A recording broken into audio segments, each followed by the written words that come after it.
So today we continue our series called Dumb Things People Say to Atheists. Last time we talked about the claim that it takes more faith to be an atheist than to believe in God. It was a real humdinger, and if you missed it, you should make sure to go back to it after you finish watching, liking, and commenting on this video, which I'm sure all of you are going to do. But today we're addressing another statement which, if not quite as obviously dumb as saying we have more faith in Christians, is so deeply insulting, moronic, and downright inappropriate that I find it shocking that our society finds it acceptable for any group of people to say it about any other group of people. And that is, if you're an atheist, then you have no reason not to rape someone. Now, of course, this is demonstrably not true. I mean, I'm an atheist, and I have reasons not to rape people. So I guess the actual issue here is that if you're a Christian and you can't think of a non-religious reason not to rape someone, then all that means is, well, I guess I'm glad you're not an atheist, because me, you have major issues of psychopathy to work through before you give up your religion.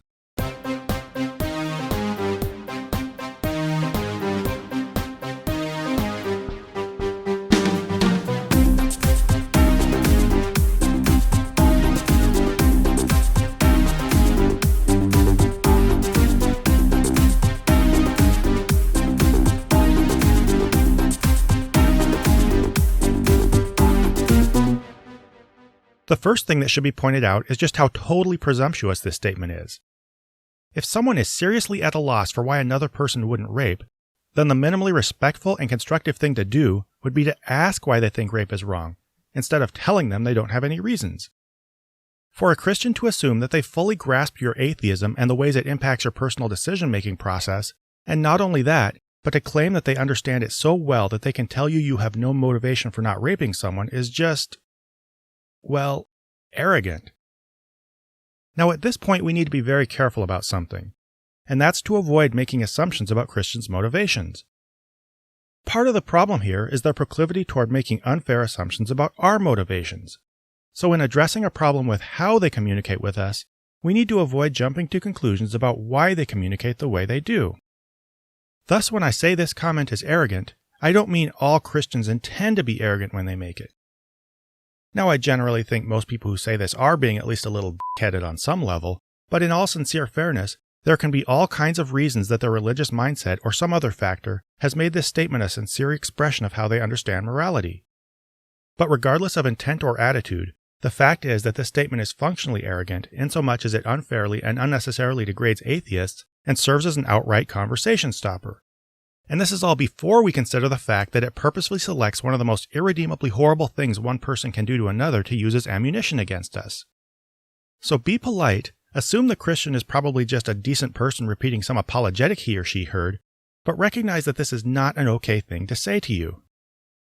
But back to the core issue, the reasons we humans do and don't do things are too varied and complex for one person to fully grasp.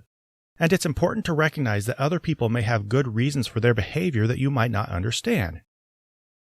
So that said, are there good reasons, other than religion, for not raping someone? And how can we communicate these to a believer?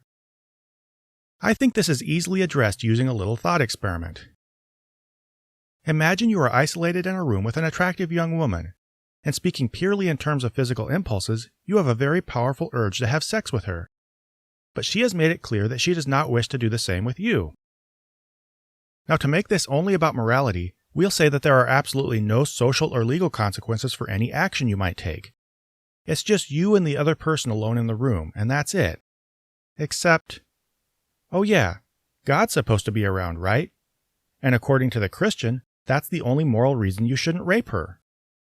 Right? Well, that's where we need to introduce a variable into this experiment, which we'll do by breaking this down into two scenarios. In scenario A, God exists. In scenario B, he does not. Once you've made this distinction, I would find it very informative to ask the Christian what he would do in each. If I asked about scenario A, I think we can all predict what the Christian would say. I would not rape the young woman because of God. Fine. So then, of course, I'd ask, would you rape her in scenario B? This presents the Christian with a tough choice. If he says no, then he clearly has a non-religious reason not to rape, and thus atheists can have reasons not to rape. If he says yes, then Well, he's a horrible person. And the reason this answer would make him a horrible person illuminates the actual foundation of morality. See, I would suggest that in these scenarios, stripped clean of societal or legal implications, there are two proposed reasons not to rape. One is that God would be upset by the act, and the other is that it would cause a horrifying level of harm and distress to the victim. But when a Christian says there's no reason not to rape without God, he's suggesting that he doesn't find the second reason compelling. I find this disturbing and morally reprehensible, and I'd guess that deep down the Christian does too, which is why he would probably try to skirt the issue by saying something like, well, I'm not the type of person who would rape, but without God it still wouldn't be objectively wrong for everybody. There are several inconsistencies in this answer that deny the basic premises of the thought experiment, but instead of getting bogged down in arguing the technicalities of what I meant, I would just make an alteration to scenario B, and that would be to add another person to the room who wishes to rape the young woman. What would the Christian do then? Would he intervene to stop the attacker? I suggest that if he would sit back and choose not to intervene, he's as horrible a person as if he committed the act himself. But I think the Christian would intervene, and he would think anybody else in the situation should too, which shows he recognizes that there is something other than God that makes rape fundamentally and universally wrong. And on a side note, if he were to claim that he can't say how he'd act in a godless universe because he doesn't know how to answer hypotheticals, then guess what? He just admitted he can't speak to how we should act based on our disbelief in God. Now, it should be obvious that harm to the victim in and of itself makes rape wrong, and in fact it's the main and most compelling reason whether or not God exists. What's more, I personally think this is the more compelling of the two reasons even for Christians, which is why, when reading scriptures that tell of God commanding the Israelites to capture virgin girls for their own use, Christians ignore the obvious meaning behind these verses, meaning they alter their readings of scripture, thus their view of God, to conform with how they feel about the impact of rape on the victim, while I highly doubt most would change how they feel about rape to conform with scripture. When confronted with decency versus God, decency very often wins, at least with most Christians we'll interact with. So when a Christian says you have no reason not to rape if you're an atheist, here are a few things you can calmly and politely bring up. 1. You believe rape is wrong because of the harm caused to the victim. 2. The harm done to the victim compels you not only to not rape, but to stop others from raping. 3.